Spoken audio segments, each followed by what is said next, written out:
What you never knew about Chumlee from the Pawn Stars. Chumlee is undoubtedly the breakout star of the hit TV show Pawn Stars. His character, although portrayed as ignorant and bungling at times, endeared the hearts of millions of viewers around the world. What we do see, however, is the character that he portrays on TV. Is he the same person in real life? Let's find out. Here's what you never knew about Chumlee from the Pawn Stars. Before we proceed, hit that subscribe button for more videos that'll keep you in the know. I want you to go down right now and hit that like button. Also, while you're down there, make sure to subscribe for more videos. If you do hit that subscribe button, then also hit that bell icon next to the subscribe button so you can turn on post notifications. If you have hit that like button, you did subscribe to the channel, then let me know by putting a comment below saying I subscribed, and I'll reply back to 100 lucky individuals. So, let's begin. He was nicknamed after a cartoon. Few people know about his real name, Austin Lee Russell, but even fewer know about how he came to be known as Chumlee. When he was 12 years old, one of his best friend's dad observed that due to his large face, he looked like the cartoon walrus Chumlee in the animated TV series Tennessee Tuxedo. He's a part-time DJ. Fame can be very fickle indeed, and it seems Chumlee very much recognizes that. So, aside from the TV show and his many other ventures, which we will talk about more later in this list, he is also dabbling into the music industry, and he is now accepting DJ gigs apart from personal appearances. He made headlines on his first DJ gig, though. He reportedly requested for Girl Scout cookies and hot chicks. According to TMZ, Chumlee is also trying to expand into the music business even further by acting as a scout for Las Vegas artists.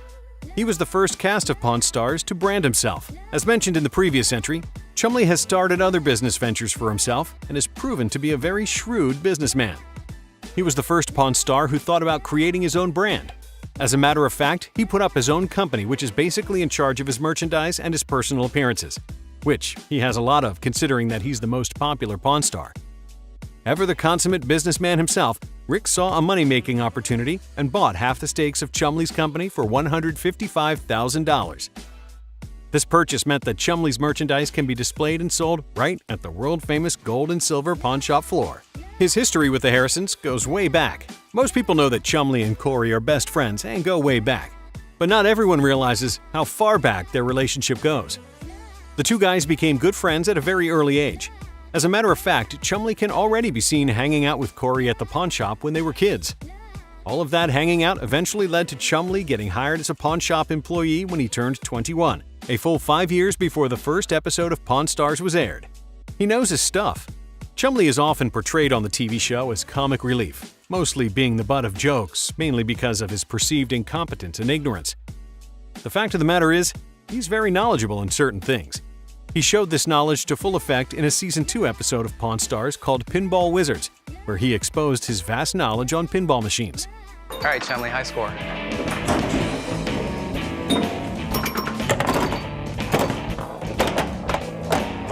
There you go. Look at you go now. That's what being a pinball wizard is all about.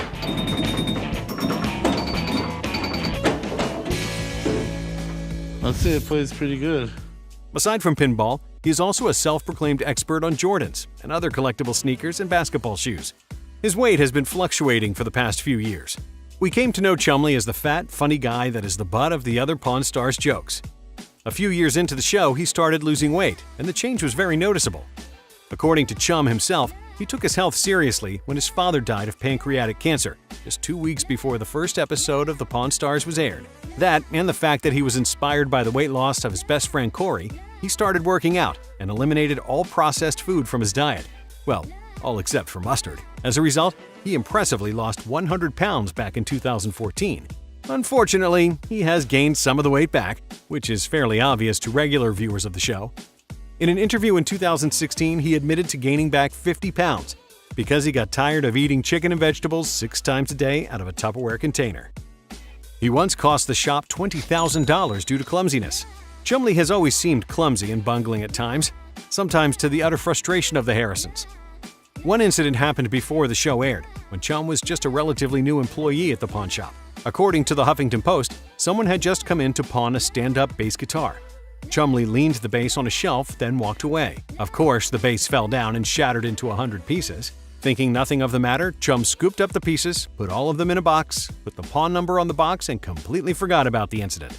After all, the stand-up bass was pawned for only $700. Eventually, the owner of the base came back to reclaim the base. When he saw the base in its current condition, he started freaking out. Apparently, the base was a rare one, and it was valued at $20,000. Of course, the shop had to pay the customer for what it's worth, leaving Chumlee embarrassed and Rick scratching his head. Maybe this is one of the reasons why, in the early seasons of the show, Chumlee wasn't allowed to make big money deals. He has a large sneaker collection. Aside from pinball machines, another thing that Chumlee considers himself an expert on are sneakers. In fact, he has a large collection of them, over 200 pairs. At one time in the show, he openly admitted to having 40 pairs of Jordans. Being a sneakerhead at heart, his collection comprises of Nikes, Adidas, Vans, and more. He is so well known and respected in the sneaker collector's world that he even has access to purchase sneakers that have not been released yet, as was shown in a YouTube video by Sneak Peek. Also mentioned in the video, he is currently stocking up on shoes because he plans on starting his own retail store. His collection doesn't end with sneakers though. He has also amassed a large collection of hats, artwork, and vinyl toys. Looks like working in a pawn shop for so many years has got him bit by the collector's bug. He opened his own candy store, but its start was not that sweet. Earlier on in the list, we have touched on Chumlee's various business ventures. Now we're going to talk about his most recent one. In May of 2017, he opened his own candy store called Chumlee's Candy on the Boulevard, which he runs together with his brother Sage. Actually, the two of them run the day-to-day operations of the place. Where's the shop located? Well, it's conveniently located across the street from the world-famous Gold and Silver Pawn Shop, the place that made Chumlee a household name. This is great news for the thousands of Chumlee's fans. Since Chum cannot be regularly seen working at the pawn shop anymore, they could just run across the street to buy candy. Chances are, Chum will be there to ring them up personally. Business has not started well enough, though, especially regarding online marketing. In any case, he would need to be very creative when it comes to naming his website. Apparently, someone else registered chumleescandy.com and chumleescandyontheboulevard.com already. This is called cyber squatting. Patrick Keyes, the one who registered the domain names, admitted openly that he purchased the domain shortly after finding out about the news that Chum was planning to open a candy store. Chum is now facing a difficult decision, either changing the name of the store into something quite as catchy, or just pay Keyes for the rights to the domain names. With the amount of money he's making, I guess Chum should just decide to pay the guy off. He owns a Rolls-Royce and once got into a fight over it. Can you imagine Chumlee driving a Rolls-Royce? I certainly can't, but it's not that hard to imagine. With the paychecks from the TV show and the money he's making off his merchandise, I guess he could really afford to buy one. The fact is, Chumlee does really own a Rolls-Royce, and he once got involved in a bloody fight on Hollywood Boulevard because of it. The story goes, according to TMZ, Chum and his friends were hanging out in front of the car when all of a sudden, an unknown man demanded a ride in the Rolls-Royce. According to Chum, the guy was harassing them, and when they refused, the man even threatened to pull out a gun. The man reached for something in his pocket, then all hell broke loose.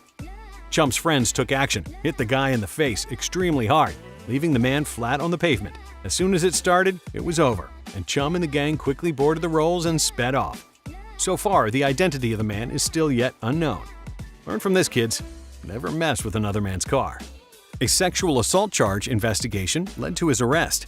It is a well-known fact that good old Chumlee has had his brush-ups with the law. What is not widely known are the facts behind them. Let's try to condense the facts about his arrest in this list entry.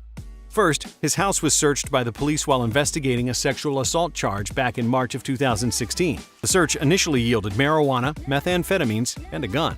A more thorough search yielded more contraband, though. After initially finding a single gun, the police soon discovered a dozen more. To make matters worse, only 4 of the guns were registered to Chumlee. In addition, the police said that the quantities of the drugs and paraphernalia found in Chum's house were indicative of someone who packages and sells controlled substances, which is just a more polite way of saying that Chumlee is a drug dealer. After his arrest, he was held on a $62,000 bail and faced 19 drug-related charges. Second, Chumlee took a plea deal back in May 2016 in order to reduce his charges to a felony weapons charge and a gross misdemeanor of attempted drug possession. The terms of the plea deal included a 3-year probation with counseling and the possibility of a 2 to 3 year prison sentence if Chum violates the terms of the plea. Of course, the guns and the drugs had to be surrendered, and if he makes it through his probation without any problems, the felony will be wiped off his records, giving him a clean slate. And lastly, what happened to the sexual assault charge? The one that started this whole thing in the first place? Well, according to Chum's lawyer, David Chesnoff, his client has been cleared. Fortunately, Chum has stayed clear of the wrong side of the law after the plea.